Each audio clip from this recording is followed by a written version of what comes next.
আসসালামু আলাইকুম রহমতুল্লাহ। আশা করি আপনারা ভীষণ রকম ভালো আছেন এবং রাইট নাও শুনছেন ভৌতিক স্টোরি। আজ ভৌতিক স্টোরিতে অসাধারণ একটা সুন্দর একটা ঘটনা শেয়ার হতে চলেছে। তো আর বেশি দেরি করব না, সরাসরি চলে যাচ্ছি ঘটনায়। ঘটনাটি আমার কাছে যেভাবে এসেছে আমি ঠিক সেভাবেই বলছি। আসসালামু আলাইকুম আব্দুল জব্বার ভাই, আশা করি আপনি ভালো এবং সুস্থ আছেন এবং ভালোই আছেন আমাদের সকল লিসেনার্স। ঘটনাটি আমার নিজের সাথে ঘটা। ঘটনাটির নাম সিংহাসনে আরোহিত পরী। এটি ভৌতিক স্টোরিতে আমার পাঠানো প্রথম ঘটনা। আমি মোহাম্মদ সানিম, ঝিনাইদহ জেলার হলিধানি থেকে বলছি। ঘটনাটি প্রায় 5 বছর আগে। একদিন রাতে আমার হঠাৎ প্রচণ্ড পরিমাণে বাথরুম পাই। তখন রাত আনুমানিক 2:30 বাজে। তখন আমি বাথরুমে যাওয়ার জন্য আম্মুকে ডাক দিই। বলে রাখা ভালো, বাথরুমটি ছিল বাসা থেকে একটু দূরে বাঁশবাগানের নিচে। পাশে ছিল একটি ফসলের জমিতে পানি দেওয়া ইটের নালা। আমি বাথরুমের ভিতরে এবং আম্মু বাথরুমের বাইরে দাঁড়ানো। হঠাৎ করে কানে আসলো ঢুক ঢুক ঢুক ঢুক ঘোড়ার পায়ের আওয়াজ।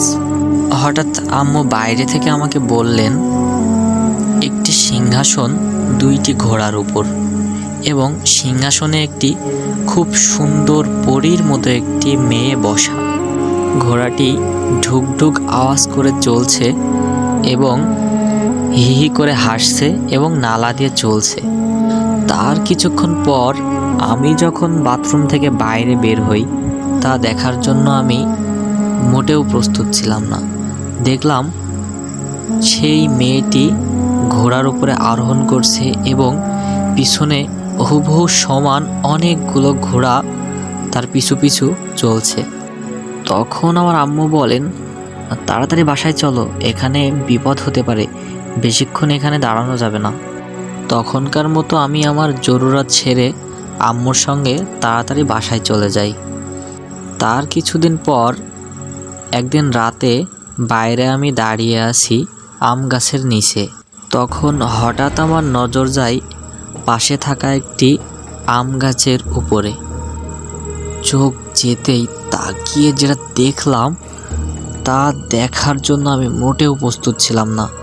দেখলাম খুব ভয়ঙ্কর দেখতে একটা নারী অবয়ব, যেন পা তার উপরের দিকে এবং মাথাটি নিচের দিকে এবং চুলগুলো যেন মাটিতে ঝুলছে। কি বীভৎস চেহারা, কি বীভৎসভাবে তাকিয়ে আছে সে আমার দিকে।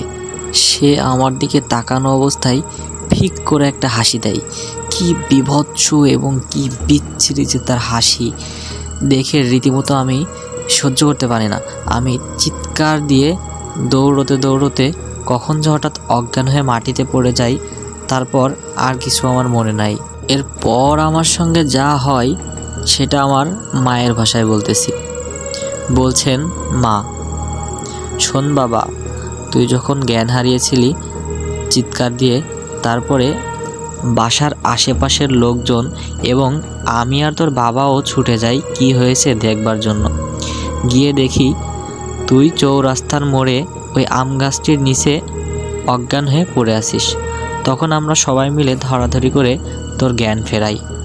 জ্ঞান ফেরার পর সবাই আমার কাছে জানার ইচ্ছা পোষণ করে আমার কি হয়েছিল, কিভাবে আমি অজ্ঞান হয়ে গেলাম।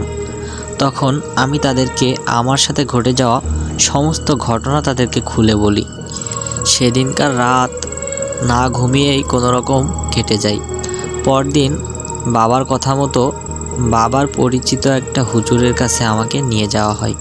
হুজুর আমাকে দেখে কিছুক্ষণ পর বললেন, ওটা নাকি খুব খারাপ একটা জিন ছিল এবং সে ক্ষতি করতে চেয়েছিল, কিন্তু কোনো কারণবশত ক্ষতি করতে পারে নাই।